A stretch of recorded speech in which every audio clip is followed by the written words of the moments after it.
Y dice así la palabra del Señor: dicho esto, iba adelante subiendo a Jerusalén.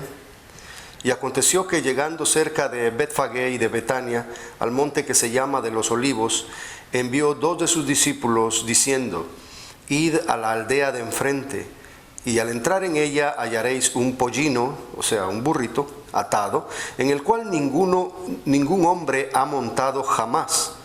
Desatadlo y traedlo. Y si alguien os preguntare, ¿por qué lo desatáis?, le responderéis así: porque el Señor lo necesita. Fueron los que habían sido enviados y hallaron como les dijo. Y cuando desataban el pollino, sus dueños le dijeron: ¿por qué desatáis al pollino? Ellos dijeron: porque el Señor lo necesita. Y lo trajeron a Jesús, y habiendo echado sus mantos sobre el pollino, subieron a Jesús encima. Y a su paso tendían sus mantos por el camino. Y cuando llegaban ya cerca de la bajada del monte de los Olivos, toda la multitud de los discípulos, gozándose, comenzó a alabar a Dios a grandes voces por todas las maravillas que habían visto, diciendo: bendito el Rey que viene en el nombre del Señor, paz en el cielo y gloria en las alturas. Entonces algunos de los fariseos de entre la multitud le dijeron: Maestro, reprende a tus discípulos. Él les respondió y les dijo: os digo que si estos callaran, las piedras clamarían.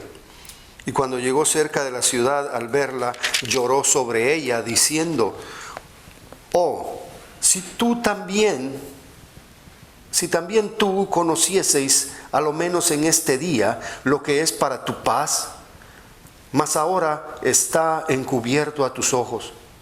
Porque vendrán días sobre ti cuando tus enemigos te rodearán con vallado y te sitiarán, y por todas partes te estrecharán y te derribarán a tierra, y a tus hijos dentro de ti, y no dejarán en ti piedra sobre piedra, por cuanto no conociste el tiempo de tu visitación. Gracias, Señor, por tu palabra. Gracias, Señor, porque tú eres el Rey. Aunque pocos te lo reconozcan, tú lo sigues siendo, y un día vendrás y lo demostrarás a todos. Estamos aquí, Señor, para unirnos a la multitud que hace 2000 años, bajando del monte de los Olivos, te proclamó Rey antes de entrar a Jerusalén. Ayúdanos, Señor, a comprender tu palabra y a poder explicarla bien, y que salgamos gozosos de este lugar, este día. En el nombre de Jesús. Amén.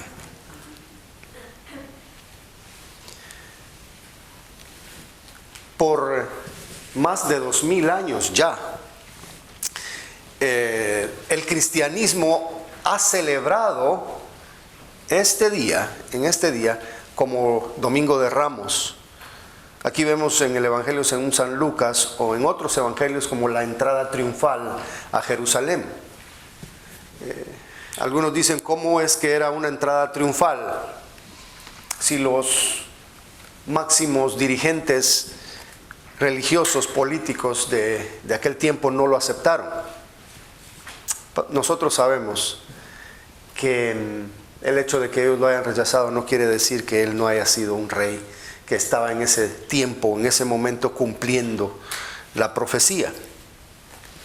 Así que hoy estamos en el mismo sentir que todos nuestros antepasados cristianos, conmemorando esa entrada a Jerusalén. ¿Qué tiene de especial esta entrada? ¿Qué tiene de raro?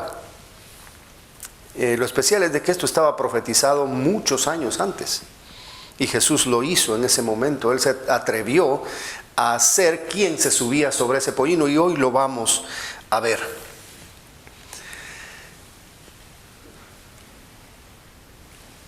En cierta ocasión, un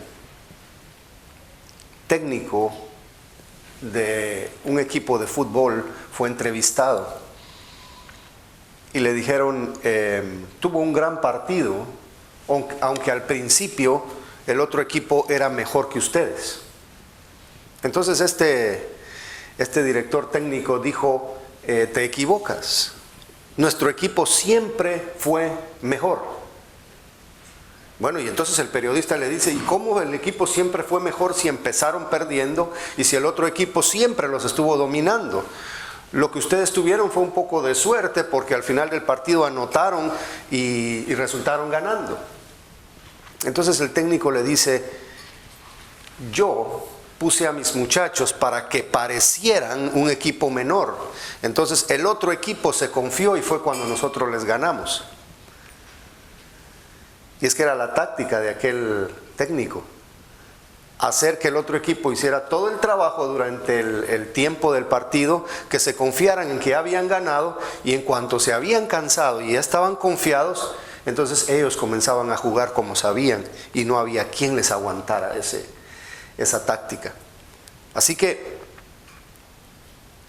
podemos aplicar esto a la vida de Jesús, que aunque parezca que en su crucifixión, en su martirio, en todo lo que le hicieron, parezca que Él fue un perdedor, nosotros sabemos que precisamente eso fue lo que Él usó para ganar y para exhibir en aquella cruz a todos sus enemigos espirituales, a todas las potestades y huestes satánicas. Jesús es lo contrario a todo otro triunfador humano. Él ganó con humildad. Él ganó con paz, con sencillez, sin abrir su boca. Y es aquí donde vemos la estrategia de Dios. Un hombre humilde, pobre, no subido en un caballo blanco, con una espada desenvainada y con muchos más caballos escoltándole, en un burrito con gente pobre, poniéndole alfombras de ramas y sus propias capas, sus propias ropas. Así fue como Dios dejó entrar a su rey, y hoy lo vamos a ver. Tenemos que Jesús viene de Galilea para ese momento. Jesús había pasado por Jericó sanando a 2 ciegos y pasó por la casa de Zaqueo. Y luego viene hacia el sur y entra a Judea por el lado de Betfagé, por el lado cerca de Betania, arribando por el monte de los Olivos. No sé cuántos han ido a Israel, cuántos conocen Jerusalén acá, ¿sí? ¿A cuánto se ve el monte de los Olivos desde el monte del templo? Más o menos como 1 kilómetro, ¿verdad? 1 kilómetro, ok.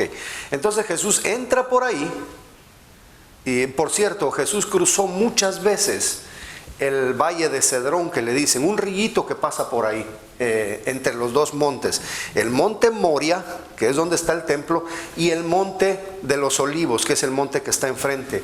Siempre que la gente va desde el monte de los Olivos, es la mejor vista que el monte del templo tiene. A mí ya me dieron ganas de ir otra vez, no porque ya haya ido, sino porque ya la vez pasada también me dieron ganas. Pero cuando Dios lo permita, ahí vamos a estar. A mí me encanta ver esos videos, cómo es ya en realidad donde nuestro Señor Jesús anduvo. Y dicen que ese torrente de Cedrón, ese pequeño arroyo que pasa por ahí en medio, el día de la Pascua, cuando sacrificaban a los corderos, ese rillito se llenaba de sangre, porque era el desagüe del templo. Entonces los corderos, la sangre de los corderos era echada ahí y se veía rojo. Bueno, pero tenemos a Jesús entrando por ahí días antes. Él sabía lo que iba, él sabía lo que le esperaba, y él sabía que tenía el tiempo exacto para todo lo que tenía que hacer. Él sabía que así como el cordero era probado, el cordero sacrificial era probado durante algunos días ahí en el templo por los sacerdotes, él tenía que llegar a ese templo, a ese lugar, a que fuera probado por ellos. ¿Y qué hacían los sacerdotes? Ellos decían, este cordero es puro y sin mancha, este lo vamos a usar para el cordero de la Pascua. Entonces Jesús llega y está siendo probado durante toda la semana. Le están haciendo preguntas, están habiendo debates, confrontaciones con los sacerdotes, con los escribas y los fariseos. Y Jesús siempre sale avante en esas discusiones. Y ahí es donde al final Él les dice: ustedes, ¿quién me puede redarguir de pecado? ¿Quién tiene contra mí algo? Y nadie tuvo nada en contra de Él más que mentiras. Y ahí es donde se cumple que el cordero del sacrificio tenía que ser puro y sin mancha, pero pagar inocentemente por la culpa de alguien más. Entonces Jesús, sin culpa, fue a la cruz echándose las culpas de todos los demás. Así que Jesús ya entra a Judea y desde arriba Él comienza su plan. Tenemos aquí 4 factores acerca del Rey Jesús. Primero, la humildad del Rey. Segundo, la gloria del Rey. Tercero, la alabanza del Rey. Y cuarto, la profecía del Rey. Básicamente en esas 4 partes pude dividir este texto. Bueno, la humildad del Rey. El Rey prepara su entrada. Dicho esto, iba adelante subiendo a Jerusalén. Jerusalén es la parte más alta de Judea. Por eso siempre dice: ¿quién subirá a tu monte santo? ¿Verdad? Porque está para arriba. Cuando ustedes ven un salmo ascendente, es porque ellos van cantando, los judíos van cantando y van subiendo, ¿verdad? Entonces esto siempre está subiendo a Jerusalén. Siempre que una persona va al templo, siempre sube. Versículo 29 dice: aconteció que llegando cerca de Betfagé y de Betania. Betania era como el hotel de Jesús. Ahí es donde Él se hospedaba. Creemos que era en la casa de Lázaro, ahí donde una de las hermanas de Lázaro le lava los pies con perfume y llora con él. Y es donde Él fue a resucitar a su amigo Lázaro. Bueno, entonces ahí envió a 2 de sus discípulos. Miren cómo Jesús está preparando el cumplimiento de esta profecía. Pero algunos escépticos, algunos que no creen en que Jesús sea el Mesías, dirán: bueno, esta profecía se cumplió ahí supuestamente, pero fue Jesús el que lo preparó todo.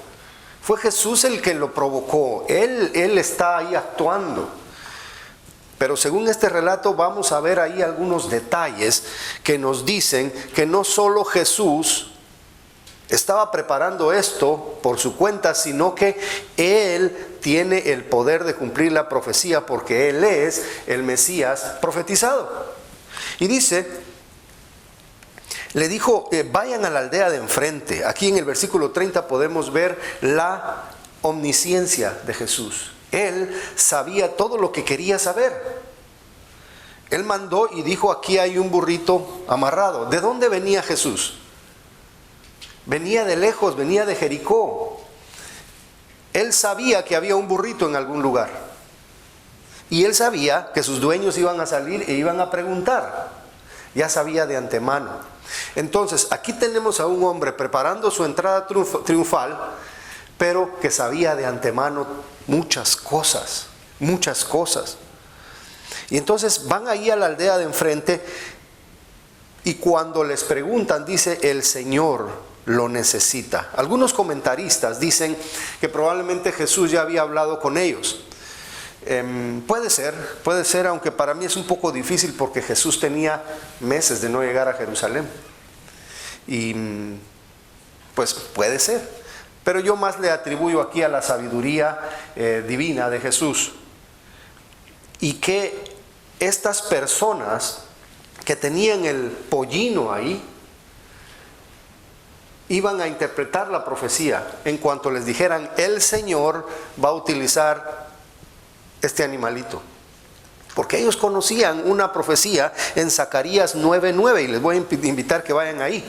El pueblo de Israel ellos se conocían las profecías. Ellos recitaban el Antiguo Testamento, ellos se lo aprendían desde niños.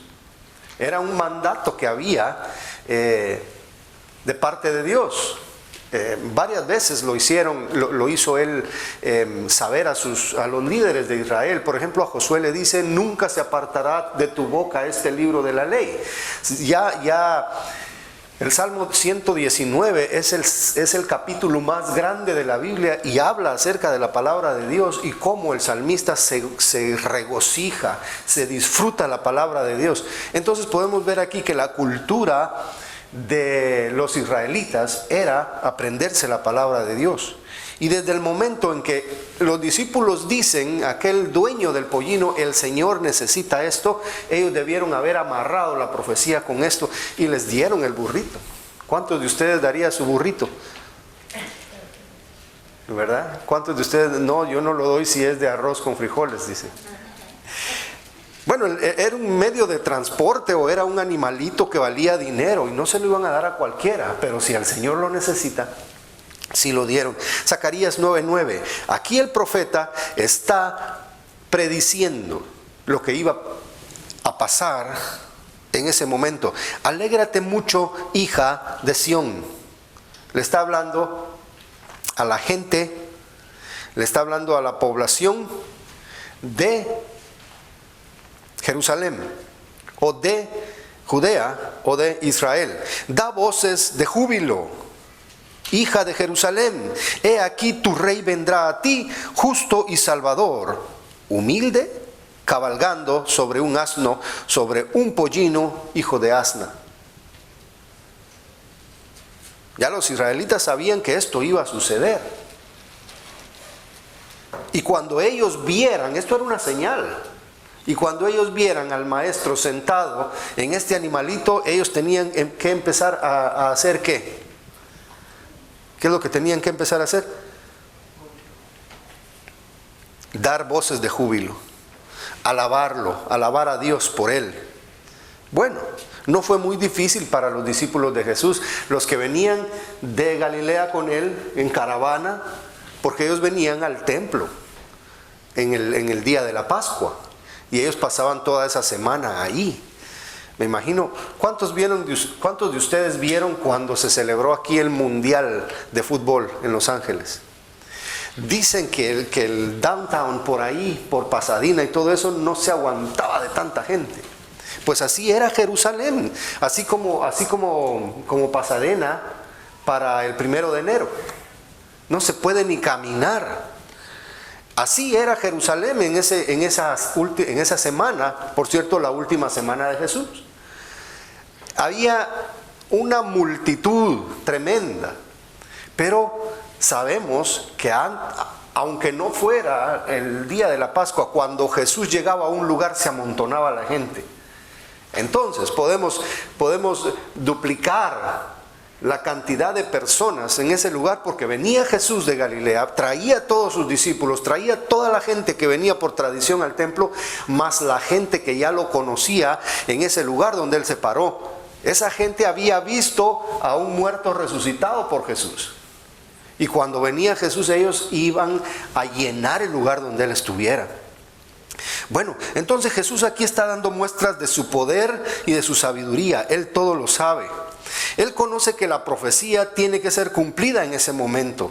Miren, por eso es que Jesús dice iba adelante cuando sale de Jericó. Él se adelantó, él le urgía llegar a tiempo a ese lugar, porque cuando una profecía está dada se tiene que cumplir al pie de la letra en cuanto al lugar y en cuanto a tiempo.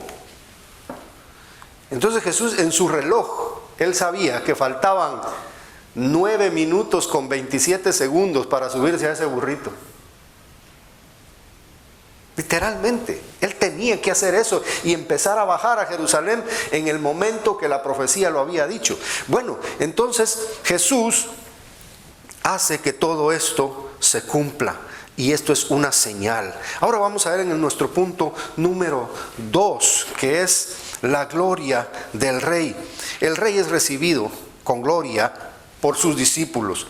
Versículo 36 dice, y a su paso tendían mantos por el camino.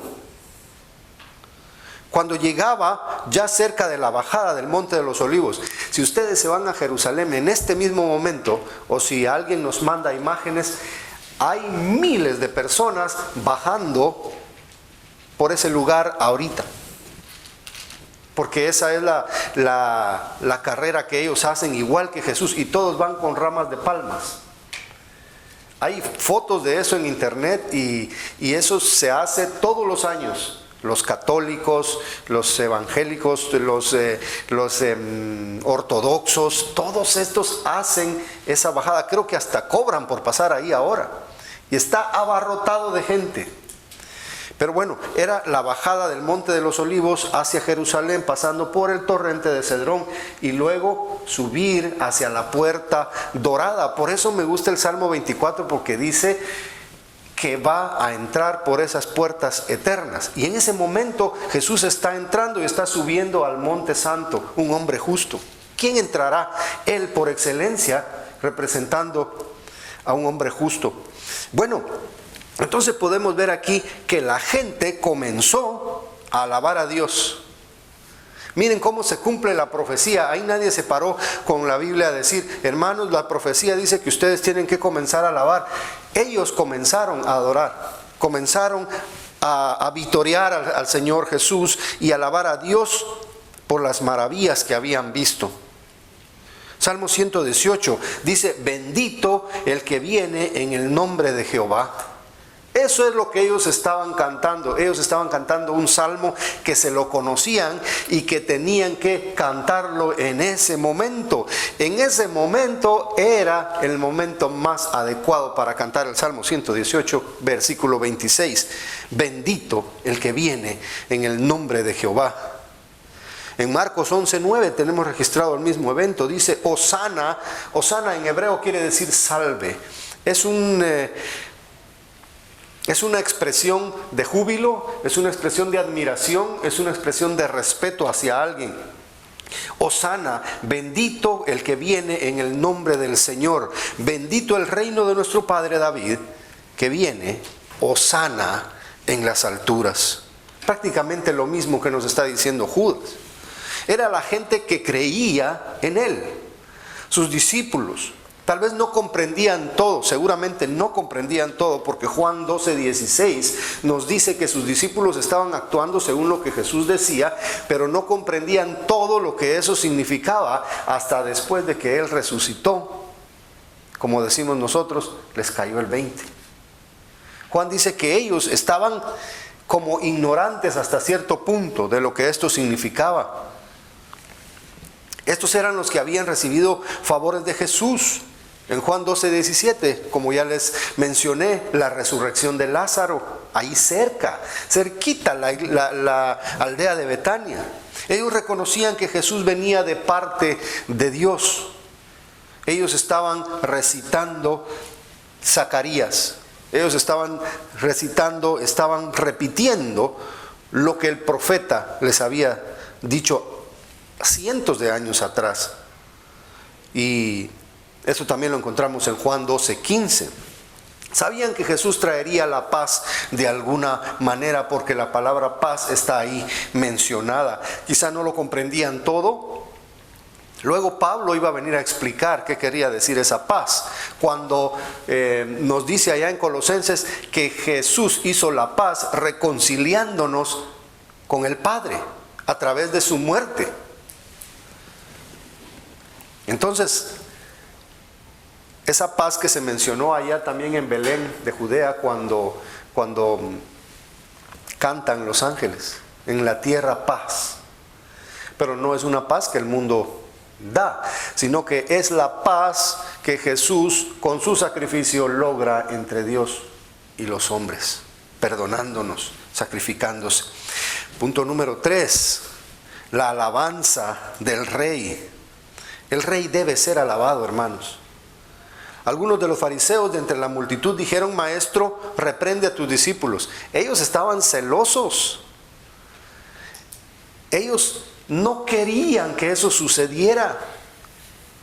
A ellos no les importaba si el Mesías iba a llegar o no, porque ellos eran personas corruptas. Y lo podemos ver en la forma en que ellos dirigieron el juicio contra Jesús. Ellos pagaron, ellos le dieron dinero a testigos falsos y manipularon las cosas, porque entre ellos decían, le vamos a dar pena de muerte por blasfemia.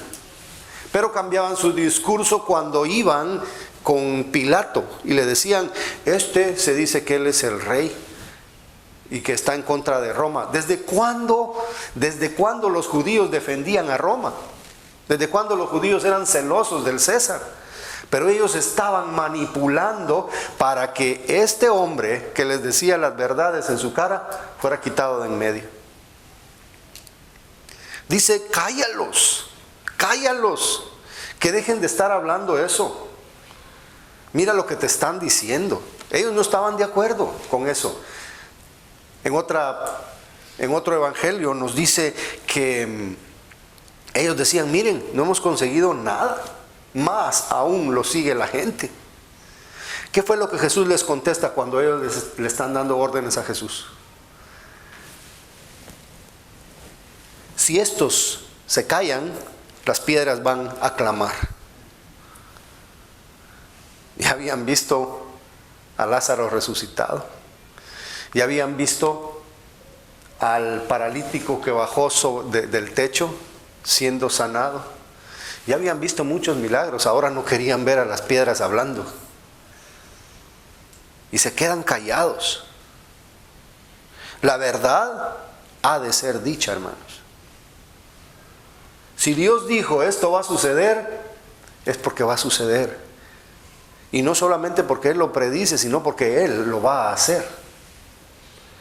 Cristo debe ser proclamado, sí o sí. Todos tienen que saber acerca de Jesús. Lo crean o no lo crean, eso es responsabilidad de cada quien. Mateo 10:26, Jesús lo dijo también. Así que, dice el Señor, no los temáis. ¿A quiénes? A esos fariseos, escribas, sacerdotes, todos estos hipócritas, porque nada hay encubierto que no haya de ser manifestado, ni oculto que no haya de saberse. ¿Qué es esto? El Evangelio, el misterio que por los siglos había estado escondido, ahora debería publicarse por parte de sus discípulos. Y Jesús lo hizo bastante en su ministerio también. Lo que os digo en tinieblas, o sea, a escondidas, ustedes lo van a decir en la luz. Y lo que ustedes han oído, proclámenlo desde las azoteas, desde la terraza, donde todos los escuchen. Y no temáis a los que matan el cuerpo, mas el alma no pueden matar. Temed más bien a aquel que puede destruir el alma y el cuerpo en el infierno. La verdad de Jesús no puede ser callada, hermanos. Los fariseos dijeron, cállalos, pero no los pudieron callar. Y ahí tenemos a todos los discípulos del Señor saliendo de Jerusalén un par de meses después para predicar esta misma verdad. ¿Usted cree que hay alguien que pueda callar a los cristianos? ¿Usted cree que hay alguien que pueda deshacerse de las Biblias? Un mismo emperador dijo, entre más los matan, más salen. Como que la sangre es la semilla. Salmo 148. Dios dice que su creación le alaba, no digamos solo las piedras. Alabad a Jehová desde los cielos, alabad en las alturas, alabadle vosotros todos sus ángeles, alabadle vosotros todos sus ejércitos, alabadle sol y luna. Fíjese que son objetos que no tienen vida, pero le alaban. Alabadle vosotras todas lucientes estrellas, alabadle cielos de los cielos y las aguas que están sobre los cielos. Alaben el nombre de Jehová, porque Él mandó y fueron creados. Los hizo ser eternamente y para siempre. Les puso ley que no será quebrantada. Alabad a Jehová desde la tierra, los monstruos marinos y todos los abismos.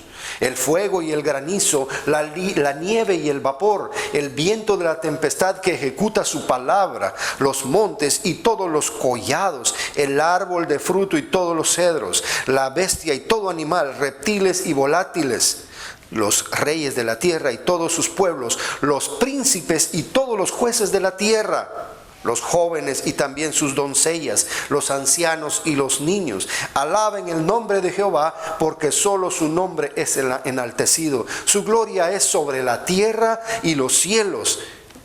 Él ha exaltado el poderío de su pueblo. Alábenle todos sus santos, los hijos de Israel, el pueblo cercano. Aleluya. Estos fariseos, mentirosos, hipócritas, no podían ir contra esto. Dice en el Salmo 119, en el Salmo 19, los cielos cuentan la gloria de Dios y el firmamento anuncia la obra de sus manos. No porque ellos tengan boca y puedan hablar, sino que con su misma presencia y su misma existencia nos declaran que existe un Dios poderoso. Punto número 4. La profecía del rey. El rey profetiza con lágrimas. Y cuando llegó cerca de la ciudad, al verla, lloró sobre ella. Ahí vemos la humanidad de Jesús, el corazón sensible de Jesús, pero aplicando su soberanía, su sabiduría, su justicia, su omnisciencia. Oh, dice, si también tú conocieseis al menos en este día lo que es para tu paz, mas ahora están encubiertos tus ojos. Hermanos, increíble cómo una nación puede estar ciega espiritualmente. Increíble cómo un pueblo que pudo experimentar la misma gloria de Dios frente a sus ojos, un día iban a estar diciendo: crucifícale, crucifícale. Y aquí está Jesús llorando, probablemente de tristeza, probablemente de frustración, de coraje, indignado. ¿Cómo es que dice, Él ha hecho tantas cosas frente a sus ojos? Si en Tiro y en Sidón se hubieran hecho las cosas que se han hecho aquí, seguramente se hubieran arrepentido. En aquel día, dice el Señor, Sodoma y Gomorra se va a levantar y va a protestar, porque ante Sodoma y Gomorra no se hicieron los milagros que aquí se hicieron. Sin embargo, aquí no me creen.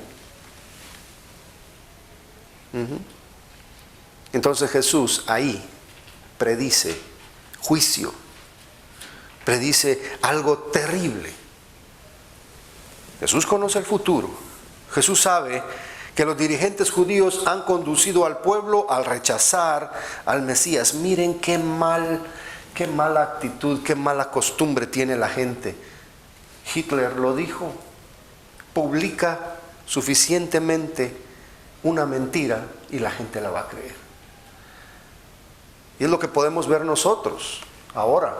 Las noticias, los noticieros, el media, aquí solo dicen lo que quieren decir y la gente lo termina creyendo.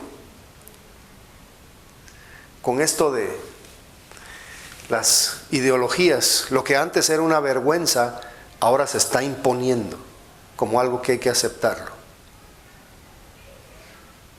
Y la gente lo está creyendo. Esto no es de ahora nomás. En aquel tiempo, los dirigentes judíos crearon una mentira, la pusieron delante de Pilato, la pusieron delante de Herodes, la pusieron delante del Sanedrín, y todo el pueblo dijo: crucifícale. Miren, y es que no siempre la voz del pueblo es la voz de Dios. No siempre donde va Vicente es donde Dios quiere que usted vaya, hermano. Lo que todos compran, lo que todos creen, no siempre es lo mejor. Lo mejor es lo que dice la palabra del Señor. ¿Cuánta gente hubo en la alimentación de los 5,000? Luego la alimentación de los 3,000. ¿Cuántos vieron a Lázaro resucitado? Pero ¿cuántos habían en el día del Pentecostés? ¿Cuántos realmente estaban esperando? Solo 120. Claro, después Dios tiene misericordia de muchos de ellos y dice que había muchos más convertidos. Pero Jesús lloró acá, en esta ocasión. Es pocas veces que vemos a Jesús llorando. ¿Por qué? Porque se dio cuenta de que la incredulidad de su gente les iba a traer un castigo tremendo. Aquí está Jesús profetizando. Y es una muestra de que Jesús es el Mesías. Un día, en Deuteronomio 18:15, Dios promete a Jesús, promete un Mesías. Dice: profeta de en medio de ti, de tus hermanos, como yo te levantará Jehová tu Dios. A él oirás. Aquí es Moisés hablando lo que Dios ya le había prometido. Pero la necedad del hombre al rechazar a Jesús le trae juicio. La gente cree que no existe el juicio. La gente cree que Jesús es un hombre bien nice y que al final le va a decir: pasa, pasa, pasa. No mereces pasar, pero pasa. Pasa al reino de los cielos. Porque están acostumbrados a la corrupción, que dan un soborno, dan una mordida y pueden evadir cualquier multa o pueden evadir sus impuestos. Pero a Dios, a Jesús, nadie se le pasa. ¿Y qué fue lo que pasó? Si ustedes leen La guerra de los judíos por Flavio Josefo, o van a la historia y se dan cuenta cómo fue que Roma invadió Jerusalén, cómo fue que los sitió, y cómo fue que mataron a mucha gente, y cómo fue que derrumbaron el templo. Se cuenta que el templo tenía en su construcción joyas, perlas preciosas, oro, incrustaciones. Tenían muchas cosas de valor ahí en esas paredes. Muchos objetos chapeados de oro. Y según narra Flavio Josefo, alguno de los soldados tiró una flecha encendida que entró en una de las ventanas del templo, se pegó en una de las cortinas y el incendio empezó. La construcción del templo, dicen que era tan exacta, arquitectónicamente, hecha tan perfecta, que no cabía una hoja de papel entre las piedras. Pero eso, en cierto momento, provocó que el edificio, el calor del incendio no pudiera respirar y las piedras se reventaron. Entonces se comenzó a derrumbar el edificio. Y si a eso le añadimos que los soldados y la gente, con tal de sacar los tesoros, escarbaron y quitaron todas las piedras de enfrente, no dejaron piedra sobre piedra, con tal de encontrar las joyas y encontrar los instrumentos de oro. Acabaron con todo. Y después de eso, vino otro militar, y porque esto lo hacían para humillar al pueblo. Todos los pueblos tenían sus dioses, todos los pueblos tenían sus templos. Entonces lo que hacía un pueblo cuando conquistaba, lo primero era ir a derrumbar el templo, para decirle: mira, mi Dios es más grande que tu Dios, que no te defendió lo suficiente. Entonces te lo voy a quitar. Ahora mi Dios tiene que ser el tuyo. Y tú vas a ser mi esclavo y tú me vas a obedecer. ¿Qué fue lo que pasó? Este militar pasó un arado ahí donde estaba el templo. ¿Saben qué es un arado, verdad? Escarbó, aún bajo tierra. No dejó piedra sobre piedra. ¿Para qué? Para que ni siquiera existieran vestigios del templo. Para humillarlos tanto, para desaparecerlos. Y esa misma persona fue la que le cambió nombre y le puso Palestina, para que ni siquiera el nombre se recordara. Tremendo lo que Jesús está diciendo aquí, nuestro rey profeta. Las consecuencias de rechazar al rey. La Biblia predice la gran tribulación también, al final de los tiempos. Y Jesús, en uno de esos días, correspondiente a la semana que nos queda, ahorita antes de la crucifixión, Jesús predice la destrucción del templo y predice también el fin de los tiempos. Cuando el mismo Jesús dice: los que estén en Judea, corran. Y cuando dice: vendrá tribulación como nunca antes la ha habido. Ahí es cuando también esta semana es cuando Jesús va a maldecir la higuera. En esta semana es cuando Jesús tiene las discusiones con los fariseos y los escribas.